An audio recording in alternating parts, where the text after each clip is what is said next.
அவங்களுக்கு நிறைய எடிட்ஸ் பண்ணியிருக்கேன். ஃபோட்டோஸ், வீடியோஸ் அந்த மாதிரி நிறைய எடிட்ஸ் பண்ணியிருக்கேன். போஸ்ட் போட்டிருக்கேன். வீட்டில் அடியெல்லாம் வாங்கியிருக்கேன் பயங்கரமாக.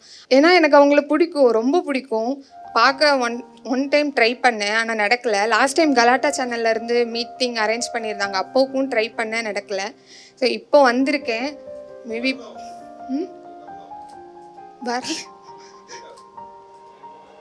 9 o'clock உங்களை அவ்வளோ எல்லாம் வெயிட் பண்ண வைக்க மாட்டேன்.